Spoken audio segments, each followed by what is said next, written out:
The Dodgers now back-to-back World Series champions, the first to do it since the late 90s New York Yankees. Dave Roberts and company going out and taking in, I'd assume, the sunshine over on the east side of town. It's always kind of different weather patterns, but either way, enough inside Los Angeles baseball jokes.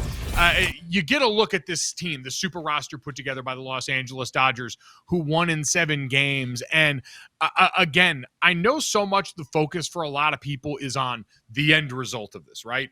The Dodgers with the highest payroll in baseball go back-to-back. They win. You saw all the pitching prowess on that. Shohei Ohtani, the two-way star. And this was a series that, by all accounts, I thought going into the weekend, making my Dodgers in 7 pick felt very risky. This just seems to be a sport that, because of how it's set up, is so averse to that wire-to-wire number one or dynasties, that I think you kind of take this and enjoy it and understand that no amount of money can fix how random baseball can be at times. I thought it was an excellent postseason all the way around. And then to get a 7-game World Series and go to extra innings in Game 7, it's like Game 7 or the deciding game in hockey playoffs, where you go overtime hockey. There's nothing better. Well, overtime baseball in Game 7 of the World Series. You can't ask for anything better. And different heroes stepping up in different types of plays. It was absolutely amazing. I want to know, you live in L.A., how soon after the game ended did fireworks start by your house? Can I tell you, I was so mad. So I was flying back into town that night. I had just called the Arizona State at Iowa State game. So I'm flying back through Denver from Des Moines, and I land, and it's still in the normal inning count here. It gets to extras by the time I'm almost home, and I watched the last inning from my house and immediately went outside and started hearing the sounds of fireworks everywhere. And I thought, how cool would it have been to be flying back into Los Angeles as the Dodgers won a championship and to get to see all the fireworks from the plane. I'm sure someone's going to have the picture from overhead of all the neighborhoods full of fireworks as we welcome in ESPN MLB analyst and insider Buster Olney, kind enough to join us now and help us put a bow on this World Series. So, Buster, while I was watching fireworks out here, I know you were watching this great thing on as well. Is it hard? Can you pick a favorite moment from what we saw in Game 7 that kind of encapsulates what this series was all about? Wow. I think probably one moment would be Miguel Rojas' home run to tie the game in the 9th inning. You know, I had spoken to Miguel Rojas coincidentally 2 days before in the Dodger clubhouse, and he was telling me that he has this plan, that he wants to play one more year, and after that, he wants to put himself on a path to coach or manage. You know, like he totally understands where he is in this stage in his career. And before Game 6, Dave Roberts says, you know what? With our backs against the wall, with us behind it in the series, I'm going to go with my guy, Miggy Rowe, because you can trust him. And he makes these nice defensive plays in Game 6 to help extend the series to a Game 7.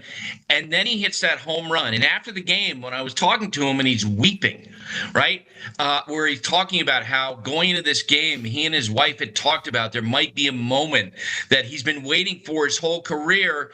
And that home run that he hit was his first against a right-handed pitcher the entire season. Yeah. And it was Miggy who told me that. Like, he was just shocked that he was in this position. And right in that moment, you know, he joins Aaron Boone and Bucky Dent and all these, those guys who have come up with these improbable moments. And that winds up launching the Dodgers into this back-to-back championship. And you know this, and you knew you were in the 10th inning, 11th inning. Whoever lost this game, it was going to be devastating because all the moments when if you were on one side, you could have wrapped it up, you could have won it, and all the second guessing they're going to have for the rest of their lives. Well, I mean, then Ross, the play at second base when everybody's playing in on bases loaded, he's off balance with a throw to Will Smith. Andy Paes put in the center field because of his gun arm, runs over Kike Hernandez and makes an incredible catch. And those were like from reserves, the consistent Yamamoto. How about him? World Series MVP. Just how good was he?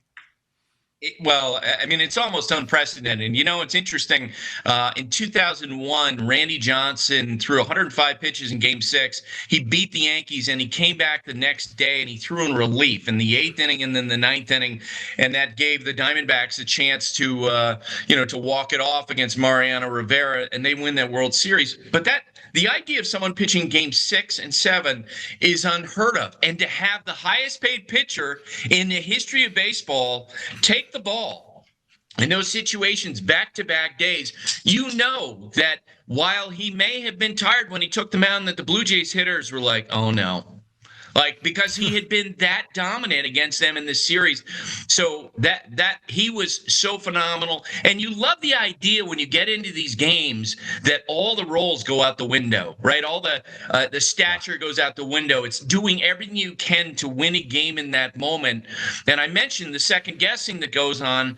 I did radio in Toronto today, and they're all talking about Isaiah Kiner-Falefa, who's this great baseball guy, who in that moment when Rojas threw home for that force play made a mistake by not getting enough of a secondary lead. If he gets a secondary lead of another foot, then the Blue Jays are celebrating winning the World Series. That was the game-winning run. That's what made this game the best game that I've ever seen and the best World Series that I've ever seen. I feel like I've seen that a lot. The TV numbers back all this up, and it feels strange in light of that, Buster, that I do feel like some people are going to pose the question, the Dodgers, their mighty payroll, going back-to-back shades of the late 90s Yankees, of what message this does send to the Major League Baseball, and if this is a thing that's a net negative for fans and markets that can't put up this kind of money. What say you on that? Especially with the labor situation looming at the end of 2026. The fact that the Dodgers have won back-to-back titles is going to fuel that narrative, that there needs to be change. And the big question is, how hard will the owners push for some kind of a salary cap, a salary floor? How much will the union fight that as they get into this? You're 100% right. It's interesting. Someone asked me once or said, will the Dodgers' reliance on starting pitching in this postseason, will that change the way teams think? Will they go back to developing starting pitching and not have the parade of relievers? I'm like, no, this is an outlier situation because the Dodgers have a lot of money. That's real. They spent $1.5 billion effectively on the 4 primary starters in this World Series. That's as much as the Brewers spend over 12 to 15 years, right? So there's no question that there's a disparity. And for fans who are in small markets and mid markets, you understand their angst over it because the playing field hasn't been level, and it really hasn't been since baseball's financial system went into place 125 years ago. And you mentioned the over $1 billion and then the amount that was deferred. Will that change at all down the road, do you think, being able to defer that much, especially a Shohei amount? I would be surprised if that becomes a sticking point. Look, there's a lot of things that baseball needs to address in its next labor talk and the conversations among owners. For example, they're going to be talking about expansion at some point. They do need to talk about the preeminence of starting pitchers and getting back to that instead of, 7 relievers in every game. But number one on the list right now has to be the labor situation. Like that is where so much of their energy is going to be devoted. And, we'll see if they actually spend much time talking about the specifics of the deferrals as they move forward. Is it too early to start talking about a three-peat here with this Dodgers team? Are they set up to just do this again next year? Absolutely. Shoot. You bring back Yamamoto comes back next year. Now, their course is some of the Dodgers pointed out to me during the World Series that they're playing 7 months versus playing 6 months. And there is a physical toll in that. This year, they had all kinds of injuries with the starting pitching. And maybe next year, they'll have some of that. It wouldn't surprise anybody. But you've got Yamamoto, and you've got Tyler Glasnow, and you have Blake Snell. And, oh, by the way, Shohei Ohtani is going to be one more year removed from having the Tommy John surgery. And if they have holes, they've demonstrated this. they will go out in the market and they will sign guys that they feel like give them a better chance to win. Look, the one thing people have to recognize when they say the Dodgers spend their money, here's the great thing. The ownership has plowed the money back into the team. This is not a case where, the team is playing in the postseason late every year. At the end of the year, you have a miser owner saying, nope, we're not going to spend. We're not going to increase our payroll. They have poured money back into the product that they're putting on the field. And that's great if you're a Dodger fan and you're a customer of that particular company. Yeah. So the Dodgers will be favored, I'm sure, going into next year. Will Toronto be favored to come out of the American League again? And should they be? I think they'll be among the favorites because they do have some pitching questions to work through. I mean, Max Scherzer's obviously at the end. Chris Bassin is at the end. Maybe those guys sign. Bo Bichette really increased his marketability with what he did in the World Series, playing through that knee injury, demonstrating to prospective bidders that this is someone who is just incredible skills as a hitter. And I'm sure that the Blue Jays are going to have to bid against other teams to catch him.